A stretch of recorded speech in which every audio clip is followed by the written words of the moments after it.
Nick and I recorded through a Warm Audio Sony clone, going through all the gear that we already talked about. Everything's consolidated, flattened from Melodyne and Revoice and whatnot.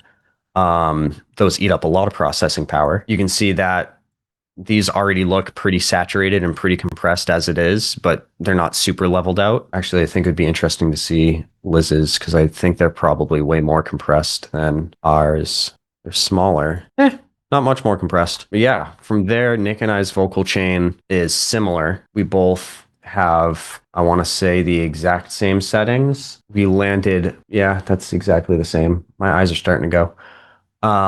We did some EQ to Nick's voice where there wasn't on mine. In fact, I'm gonna go back to Carried Away just because it has us going back and forth. That's a cool one. You could also do Glass Shoes since that has like the most, fire performance. But the back and forth I think might Which, be a little more back and forth. oh, you mean the bridge? Yeah. Okay, your favorite part. Or we could do this if this is more No, no, no, because this does it's have more fine. back and forth. I'm cool with it. So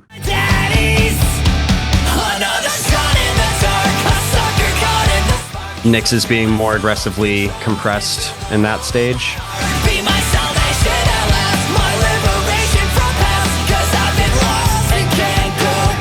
Nick's is more aggressively compressed at that stage.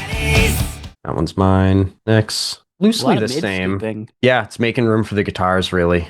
Yeah. Which is funny because those frequencies end up getting boosted more. So it's probably a situation where the mids are getting exaggerated by the compressors, and then we're bringing it back, and then it's just the balance game. Yeah. EQ wise, you have some more stuff boosted.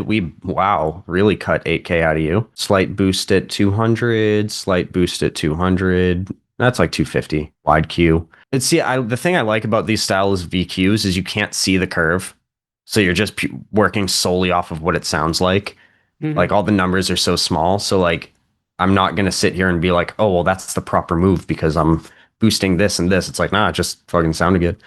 RDSer on my voice. I don't know why we didn't do it on yours. Probably because there's so much compression already. Another C4 to tame that mid range a little bit. Pitch, stereo on CLA vocals. It's like a doubler type scenario. Saturation, lots of it on Nick's voice, not as much on mine. The last Pro Q, very similar.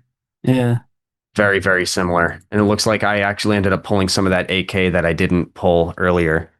So you can see like the very similar moves happening, but our voices are slightly different. So that's sort of just the quick rundown. Do you want me to play it Yeah. and then like I mean, do it naked and then reintroduce it as I go? Or yeah, we could do that. I just want to say like this vocal chain is so random, dude. I remember exactly what happened. So like we were not the vocals were oh, not hitting. sorry, real quick, that doesn't count these 10 other plugins on the main Yeah, vocal I bus. see that. They still look hella random. So like, you know, I have a very systematic way to approach mixing vocals. That's like my whole thing is mixing vocals. I'm sure some of you have already gone through the vocal production mastery portion of the course. I have very systematic. It's edit, then DS, then subtractive EQ, then compression, then multiband compression, then dynamic EQ, then saturation distortion, then effects. It's that every time in that order. It's that every single time. And so we I looked at his vocal mix and it wasn't hitting. And so I tried to rebuild it with him From using scratch. my method from scratch, and you like didn't like it. And so what do you have to say about that, man? Because like this is so See. different from how I mix. Like, no, you don't have to like open it or I anything, but know, I'm like just showing that like we did a whole other save as yeah. vocal chain audit of like redo it. Yeah. So Um it's like if you want like the step by step on how to mix vocals, you could go through vocal production mastery for my process. But like, how would you kind of describe how this is different in your approach from it versus because you literally said no to my like process, and I want to hear just like why, you know? So your process focuses on getting things clean and Hmm. getting things clear. That's great up until it's time to make it sit in the song, is really where I think I land on it. Hmm. Where if you had handed me those vocals like that, I would probably still end up doing a lot of what I did here, just running what you did through it, where it's like, oh yeah, this is super clean. So I'm going to put it through a Bluey. I'm going to put it through 1176 Bluey, because it adds more mid-range aggression and saturates a specific way. Then I'm going to put Mhm. it through the two-way because it does another thing to the saturation on the highs and the lows that I like. Then I'm going to probably put it into this, and then I'm probably like, would I have been as exaggerated? You know, we have one, two. Let's see, is there one in here? Yep, three. And then over here, four, five. Is there one in here? I want to say six, including the multiband stages of compression sprinkled throughout the whole thing. Mhm. Maybe I would have. Would they have all been doing like 10 to 12 to 15 dB of gain reduction? Probably not. But like, I focus more on how do the vocals sit in the mix and clarity second. I don't Mhm. care what the vocals say. Like I recently thought about this towards the end of mixing this, where our vocals are very clear on this. Like it still works. They're not as clear as they could be, but I was thinking like, why is it not important to me? No, they sound great. I'm not Yeah, saying they don't sound great. I just think it's hilarious how different our approaches to mixing vocals are. yeah. You know, For and we me, kind of arrived it's at the energy. same spot. Yeah. It's all energy. And like one of the things that I notice is I got our vocals to cut by this. Like if we really just take The this, lows. literally these two moves. Daddies, another shot in the dark, a sucker caught in the spark, so share my soul. Now they're in the back. Yeah. Be my salvation at last, my liberation. So you're boosting and compressing the mid range at the same time in a sense. Yeah, yeah. The mid range is being boosted when you go through these analog style compressors. They're going to saturate in a specific way because that's what they do internally. And then, I mean, even on yours, I just straight up was like, I want more Neve saturation and went and Googled what Yeah, there's like a lot of harmonics. stages of saturation on this. Yeah. And it was just, I think I even, yeah, I'm using the preamp of the CLAs, the SSL for more saturation. Mhm. Then we go over to this where it looks like Another shot in the dark, resonance control up there. That's pretty tame. That kind of makes sense. That's pretty aggressive. salvation at last, my liberation from past. This one was And specifically then for our S's were saturation. crazy. Yeah, our Yeah. S's were crazy. This, We had to use multiband compression as a de-esser, I remember. yep, that's what this was.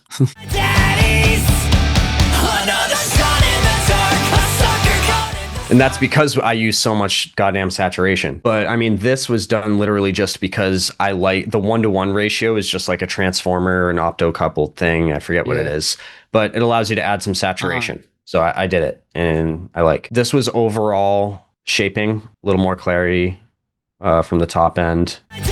Interesting. another shot in the What was I analyzing? The overheads. Yeah, there was conflictions with the overheads. I had to pick where the overheads were going to win and where the vocals were going to win. This de-esser was doing work, another shot in Yeah. the sucker caught in the spark. but wasn't enough, so we did more. Yeah. Apparently. And more saturation. And then just, if you haven't figured it out, I like Green Day and CLA. I saw the Boulevard of Broken Dreams patch and I put it on and adjusted the mix to taste. And I was like, that's good. Oh, nice. That's enough. It's just on all the vocals. It's crazy. On, dude, I know. I put it on and then I adjusted it to where I couldn't hear it. And I was like, bypassed it. Sounds worse. Like, Another shot in the dark, a sucker caught in the spark, so share my soul of control and fill the hole in my heart. Yeah. Got more it just depth. brings some depth and excitement and something out of it. Yeah. And then we have it going to a parallel vocal and guitar bus. We have it going to the reverbs, a slap delay, chord note delay, throw delay, and another throw delay specifically for cigarettes and perfume. It kind of looks like you kind of just threw a bunch of stuff at the wall and then lands. I mean, it sounds really dope, but I know what you mean. Like you kind of mix with feeling in a way. Yeah, You and know? you got to also remember what I mentioned at the beginning. I don't mix in order. So I Yeah, start you go kind of with this. like this. Yeah. And then I go, it's not compressed enough. So before, I'm going to throw these two plugins and give myself another slot. Uh-huh. And then I was like, I remember you in the studio put this on and I had it bypass. So I turned it back on as the first thing. So then it was this, and that. That was it. That was the bulk of the everything else. All of this stuff on the vocals didn't really come to life until I was later in the mixing process. This was I want more saturation. That's Hmm. all that was. This was I want the vocal double effect on Yeah. everything Hmm. and put it there. This was there's some weird stuff happening because of the compressors. I noticed after bypassing them, problems went away. When I turned them on, problems came back. So this was corrective against that. If you saw me build this, you'd be like, I see why you're putting these things where you're putting them. But like, I would never open up a session or open up a thing and be like, time to mix them. Let me open C4. Let me throw an EQ. Let me throw these two compressors. Like, no, I start with a console and I craft and do the whole mix using basically just this plugin on everything. And then I start putting inserts around it to make it what it is. Yeah. So that's That is why that is a it's a very advanced black belt way of doing it that I do not suggest anyone do it like that to start, but I think it's really dope to do it that way. Being at the level that you're at, where you can like sort of feel your way into like a final vocal mix by having like a process that's super unique to you. And I don't even know, like, did you I, get that from yeah. anyone, or is it kind of just Yeah, it's I'm totally am stealing CLA's philosophy, man.